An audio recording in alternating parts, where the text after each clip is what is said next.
Episode 74। जैसा कि मैंने पिछले एपिसोड में बताया, कोई भी 100% तुम्हारे अनुकूल हो ये तो करीब करीब इम्पॉसिबल है। मान लो कभी 1-2 महीने के लिए तुम्हारा लाइफ पार्टनर अपने मन को मार कर, खींच तान कर खुद को 90 या 95% तुम्हारे अकॉर्डिंग खुद को बना भी ले, तो फिर तुम्हारा फोकस फिर बचे हुए 5-10% पर ही चला जाएगा। प्रतिकूलता का बचा हुआ कांटा तुम्हें चुभता ही रहेगा। तुम इज़्ज़त नहीं कर पाओगे उसकी और तुम्हारी इज़्ज़त भी माइनस में चली जाएगी, क्योंकि एक तो तुम उसके अनुकूल नहीं हो, दूसरा उसे अपने अनुकूल ढाल रहे हो ज़बरदस्ती। वाइफ भी चिल्लाकर, रोकर, बर्तन पटक कर उसी काम को कर रही है जिसे हस्बैंड डांट कर, धमका कर, दरवाज़ा धड़ाम से बंद करके करते हैं।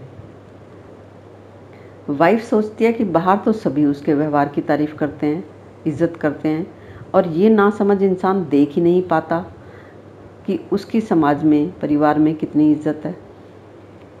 तुम्हारा मन देख नहीं पाता कि इज़्ज़त एक भावना है और पार्टनर से चाहिए तो उसके शब्दों के भाव को समझना होगा। पर नहीं, तुम नहीं समझते हो उसके भावों को, बल्कि तुम चाहते हो कि सिर्फ वो ही सुने, वो ही समझे।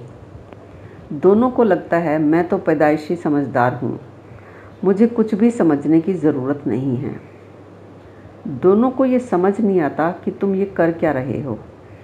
दोनों ही नहीं देख पाते कि दोनों ही किस तरह दूसरे को अपनी भावनाएं समझाने में व खुद को सब समझा समझाया समझने में फंसे हुए हैं। और फिर ये तो सोचो कि दोनों में से कौन सी इज़्ज़त इम्पॉर्टेंट है, लाइफ से जुड़ी लाइफ पार्टनर की इज़्ज़त या तुम्हारे बदलते समाज के मन में आए क्षण भर के ख्याल के रूप में बनी इज़्ज़त। क्या दोनों एक साथ नहीं चल सकती? बाहर यानी समाज में जो इज़्ज़त के लिए व्यवहार करते हो तुम, घर में उससे उल्टा करके भी क्यों इज़्ज़त की उम्मीद करते हो? क्या तुम्हारे लाइफ पार्टनर का मन के स्वभाव के दायरे से बाहर है? और फिर सबसे ज़रूरी बात तो ये है कि कोई भी पूरी तरह से दूसरों के अनुकूल नहीं हो सकता। इसलिए किसी की भी पूरी इज़्ज़त तो किसी समाज में कभी हो नहीं सकती। किसी एक व्यक्ति के मन में भी तुम्हारी पूरी इज़्ज़त हो नहीं सकती। तो फिर जब पूरी नहीं तो फिर 9% हो या 99%, क्या फ़र्क पड़ता है? कौन रखे हिसाब कि किस किस के मन में हमारे लिए कब कब कौन सा ख्याल आता है, कितनी बार इज़्ज़त का, कितनी बार आलोचना का, फिर कितने सेकंड्स टिकता है और फिर कहाँ चला जाता है वो विचार। क्या तुम में योग्यता है ये जानने की? क्या तुम्हारे पास समय भी है जानने को? क्या लोग वास्तविक मन की बातें तुम्हें तुम्हारे ही बारे में बताएंगे भी? क्या भाव के संबंध में ठीक ठीक बता पाना संभव भी है?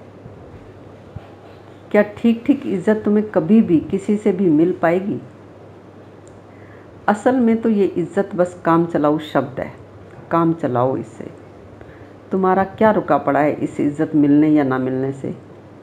काहे की समस्या है इज़्ज़त तुम्हारी? क्यों रो रहे हो?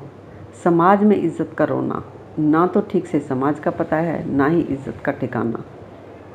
फिर भी मेरा इतना भर कह देने से और आपका ये सब सुन लेने से आपकी इज़्ज़त या समाज में इज़्ज़त की समस्या का समाधान हो नहीं सकता, क्योंकि आपकी हर समस्या मल्टीडायमेंशनल है और समस्याओं के निदान और समाधान के लिए हमें हर समस्या का हर पहलू देखना होगा, समझना होगा, तभी होगा समस्याओं का समाधान। अगर आप वास्तव में खोज रहे हैं अपनी समस्याओं के हल, तो आप हमें कांटेक्ट कर सकते हैं। नीचे डिस्क्रिप्शन बॉक्स में हमारी डिटेल दी गई है।